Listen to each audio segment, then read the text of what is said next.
अच्छा ये आतिफ भाई से तो नॉर्मली मेरी काफ़ी गपशप होती रहती है। सलीम भाई आपसे मैं ये जानना चाह रहा हूँ कि जब आपने लाहौर कलंदर की टीम खरीदने का जो आपका इनिशिएटिव था, जो प्लान था, इसके ऊपर आपने इम्प्लीमेंट कैसा किया और ये आइडिया था कैसा?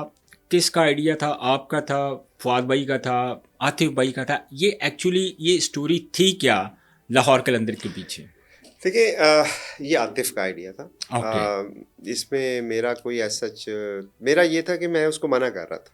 अच्छा। आतिफ 2000 पुरानी बात है। हम्म। जब हमारी मदर की डेथ हुई तो उस वक्त आतिफ और मैं, आतिफ पाकिस्तान में था, जी मैं जी। पाकिस्तान से बाहर था। मैं सबसे छोटा हूँ फैमिली में। हम्म। आतिफ मेरे से बड़ा है, इन काम बाकी सब आपके सारे बड़े हैं। नहीं, बड़े काम तो सर अल्लाह करवाता है, इंसान की तो कोशिश है। जी जी। तो उस वक्त आतिफ और मैं ये प्लान कर रहे थे कि हम बाहर सेटल हो जाए ना। मैं तो खैर था ही बाहर। जी तो जी। मैं आतिफ को कह रहा था कि यार बस अब अम्मी पाकिस्तान में नहीं रही तो अब तुम भी आ जाओ यहाँ पे, क्या करना है तुमने पाकिस्तान में ना। तो वो एक्चुअली आ भी गया। ठीक है। अपनी फैमिली को लेके वो पिट्सबर्ग यूएसए में शिफ्ट हो गया और मैं था कैलगरी कनाडा में। तो हम प्लान कर रहे थे कि हम नॉर्थ अमेरिका में कोई बिजनेस क्रिएट करेंगे। ठीक है। तो खैर जब आतिफ वहाँ पे आया तो उसके साथ मेरी रोज़ इंटरेक्शन होती थी। आतिफ का मैं आपको बताऊँ, वो एक is a people's person. Yes. वो उसको लोग चाहिए और उसको ना उसकी वो लाइफ लाइन होती है ना, कुछ इंसानों का एक एक शौक है लोगों के लिए कुछ करना, हम्म। उसका वो वाला माइंड सेट है। तो कनाडा अमेरिका में तो आप बड़ी एक कन्फाइंड सी ज़िंदगी गुजारते हैं ना। तो इस तरह का माहौल तो नहीं है कि आपके इर्द गिर्द लोग हैं और सारा कुछ चल रहा है। तो ये 1 महीना जब रहा तो मैंने इसको कहा कि भाई तेरे से यहाँ पे नहीं रहा जाएगा, तो वापस चला जा। अच्छा। तो खैर ये वापस आया, उसको भी अंदाज़ा हो गया कि वो सोसाइटी आतिफ के लिए नहीं बनी। तो जब वापस आया तो फिर हमारा प्लान था कि हम कोई बिजनेस डेवलपमेंट अब पाकिस्तान में करते हैं। तो रोज़ ही ये मुझे ना कोई, मेरी फाइनेंशियल बैकग्राउंड है तो मुझे कोई प्लान भेजता था कि भाई हम ये थीम पार्क खोल लें, हम ये कर लें, हम वो कर लें। तो मैं बल्कि अक्सर मजाक से इसको कहता था कि फैक्ट्री लगाई हुई है प्रपोजलों की, रोज़ मुझे एक नया आइडिया दे देता है। लेकिन कुछ तो, ना कुछ करना तो चाह रहे माशाल्लाह थे। उसका इज़ वेरी क्रिएटिव। यस। तो उन्हीं दिनों में इसका मुझे एक दिन फ़ोन आया कि यार ये पाकिस्तान सुपर लीग आ रही है तो क्रिकेट की ना।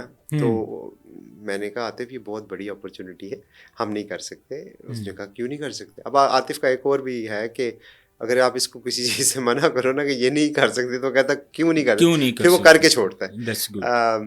तो उसने फिर मुझे कहा कि क्यों नहीं कर सकते। मैंने कहा हमारे पास एक तो रिसोर्सेज नहीं है, दूसरा मुझे ये भी था कि ये इतनी बड़ी चीज़ अगर ये अकेला करेगा तो कर नहीं सकेगा, तो ये मुझे पाकिस्तान बुला लेगा। और आपने कसम खाई थी मैंने मैंने पाकिस्तान कसम आना खाई थी कि मैंने पाकिस्तान आना नहीं, नहीं। क्योंकि मेरी मदर की डेथ हो गई। यस तो ऑब्वियसली। मैंने कहा यार अब मेरे लिए पाकिस्तान तो ख़त्म हो गया, मैं नहीं जी जी। आऊँगा। क्योंकि होता है ना कि इमोशनली भी आपके दिमाग यस। में होता है, एक यादें होती हैं, आप नहीं चाहते कि अपने आप को तकलीफ़ में डालो। तो बिल्कुल मैं ऐसे है। इसलिए नहीं था। तो वो खैर आतिफ ने इस वजह से उसने फिर टीम ले ली, उसने फोर्स किया, मैंने इसको मना भी किया, लेकिन इसने फिर टीम ले ली। जब ली तो फिर मेरे पास चॉइस ही नहीं थी, फिर मुझे आना पड़ा। लेकिन कमिटमेंट तो यही थी कि शायद आप लोगों ने कोई ज़ाहिर है मतलब अगर आप एग्री नहीं थे, आपके रीजंस थे कि मैंने पाकिस्तान नहीं आना, पर्सनल रीजंस की वजह से, जैसे आपने अभी बताया।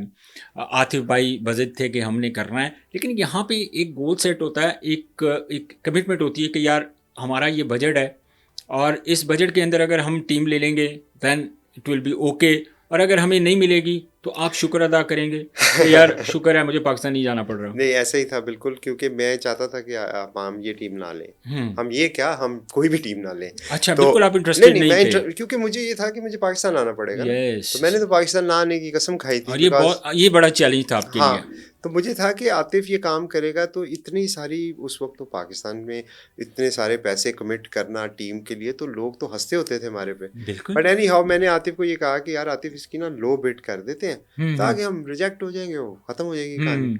तो इसने मुझसे कहा हाँ मैं लो बिड ही करूँगा। अच्छा। तो मुझे बताए बगैर वो जिस दिन बिडिंग थी उस दिन रात को इसने प्राइस जो थी वो अपनी मर्जी की डाल के तो बिड कर दी। अगले दिन मुझे फ़ोन करके कहता है भाई मैंने ये बिड किया। मैंने कहा यार मैं कहा तो ये कैसे करेगा। उसने कहा तो तेरा मसला नहीं, छोड़ दे मैं कर लूँगा। कि यार अच्छा ठीक है। और फिर जब ये बिडिंग ओपनिंग डेट थी ना जिस दिन, तो when he was going to PCB's office, उनकी सीढ़ियाँ चढ़ रहा था, तो मैं इसके साथ फ़ोन पे था व्हाट्सएप पे। जी तो जी। मैं इसको मना कर रहा था कि आतिफ यार अभी भी टाइम है, ना कर। तो इसने मुझे कहा कि भाई मैंने करना है।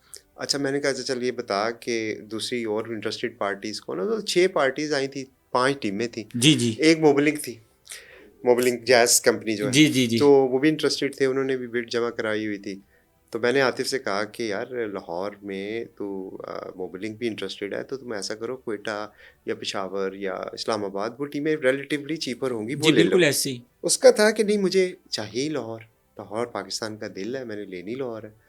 وہ ضد سمجھ لیں، وہ پتہ نہیں کیوں تھی پر تھی، وہ انسسٹ کر بیٹھے تھے. انسسٹ تھا اس کا. اور پھر میں نے کہا چل اب اگر لاہور لینی ہے نا تو بھائی پلیز موبلنگ سے پرائس وار میں مت جانا، they are a big company, we are individuals, تو ایسے نہیں. تو اس نے کہا نہیں میں ان کو ہرا دوں گا. تو میں ڈر رہا تھا کہ یار یہ پتہ نہیں 5-10 ملین ہی کمٹ نہ کر لیں. اچھا. تو خیر واٹس ایپ پہ جب وہ کراچی پہلے تھی، کراچی کی بٹ کھلی تو اس نے کہا اراؤنڈ 2.6 ملین کی تھی. تو میں نے کہا we are safe because obviously Karachi Pakistan میں بڑا شہر ہے، تو میں نے کہا لاہور اس سے اوپر تو نہیں جائے گی. تو دین لاہور وینٹ فار 2.5 اور اس طرح پھر آتی نے ٹیم لی. تو کیلگری میں اس وقت 4 بج رہے تھے رات کے، صبح کے ارلی مارننگ. تو اگلے دن 10 بجے میں فلائٹ میں تھا اور ٹو لاہور، کیونکہ چوائس ہی نہیں تھی. پھر کمٹمنٹ ختم ہو گئی. لیکن پھر مجھے یہ تھا کہ یار میں کسی طرح اپنی امی کو اس پروجیکٹ سے اٹیچ کر دوں، کیا کروں کیا، تو نہیں سمجھ آ رہی تھی.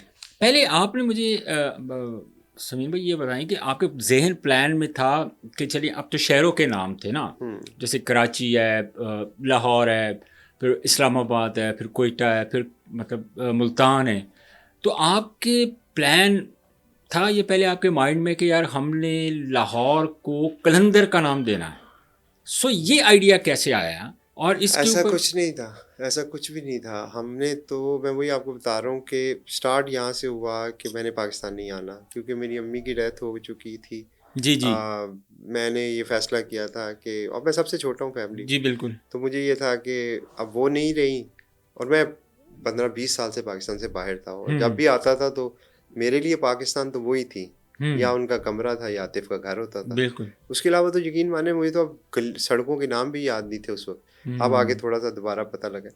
تو میرے لیے یہ تھا کہ اب چونکہ وہ نہیں رہی تو میں نے نہیں جانا پاکستان. تو جب عاطف نے یہ کام کر لیا تو میرے پاس چوائس نہیں رہی.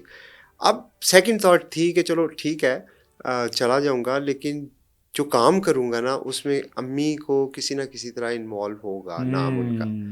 تو اب وہ سمجھ نہیں آ رہی تھی کہ اب قلندر تو نہیں تھا نام اس وقت تو لاہور تھا جس کے ساتھ آپ کچھ لگا سکتے، ہاں جس کے ساتھ آپ کچھ لگا سکتے تھے. بالکل.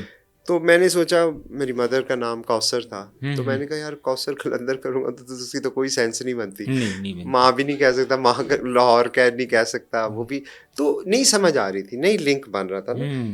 تو لاہور آ گیا. لاہور آ کے جب ڈسکس کیا تو ہم نے سوچا کہ لاہور لائنز نام رکھتے ہیں ٹیم کا نا، کیونکہ لاہور لائنز کے نام کی ٹیم پہلے بھی بنی ہوئی تھی، پلس لاہور میں اس وقت پولیٹیکلی جو تھی وہ بھی تھی، لائنز پاپولر چیز تھی. تو ہم نے کہا یار یہ بہت سارے کنیکٹ ہو رہے ہیں، تو ہم نے لاہور لائنز نام رکھ دیا. اچھا. بٹ دین ون نائٹ وہ ای میل اسکرول کرتے ہوئے عاطف نے مجھے بھیجی تھی، قلندرز کی ڈیفینیشن تھی، وہ پڑھ رہا تھا میں. بیک آف دا مائنڈ یہی تھا کہ یار میں نے تو سوچا تھا کہ امی کا نام کسی طرح کنیکٹ کروں گا، یہ لائنز تو نہیں نام نا ان کا، تو کیا کروں. تو جب قلندر کا آیا اور اس کی ڈیفینیشن کو جب پڑھا تو پتہ نہیں رات کے وقت پتہ نہیں کیسے سمجھ آئی. وہ دا مور I read the more I understand کہ قلندر ہوتا کیا ہے.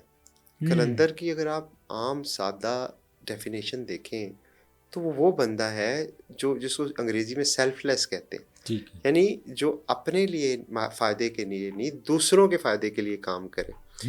ہماری زندگیوں میں اگر آپ دیکھیں تو کون سی ایسی ہستی ہے، آپ کے بھائی بہن، آپ کے چاچا ماما پھپھا دادا جو بھی لے لیں، ایک وہ جو واحد رشتہ ہے نا جو میرا خیال میں جو کسی بھی جو مفاد سے اوپر ہے، یعنی وہ آپ کی ماں کا رشتہ ہوتا ہے، سب سے بڑا رشتہ. وہ ایک انسان، آپ تو میں بھی ماشاء اللہ باپ ہوں، تو میری بھی بچیاں ہیں، تو وہ فیلنگز بھی اب سمجھ آتی ہیں. لیکن جب ایک بندہ 9 مہینے اپنے آپ کو اپنے پیٹ میں رکھتا ہے، آپ کو کیری کرتا ہے، پھر اس کے بعد آپ بچے ہوتے ہیں، آپ کو تو پتہ بھی نہیں ہوتا، آپ کو کھلانا پلانا، اپنی نیندیں برباد کرنا، اپنا خوراک اپنی برباد کرنا، اپنا سب کچھ برباد کر دینا آپ کے اوپر. اس سے بڑی سیلف لیسنس کیا ہو سکتی ہے یار. آپ کسی کو پیسہ دے سکتے ہیں، اپنی زندگی کوئی کسی کو دیتا ہے، وہ ماں دیتی ہے.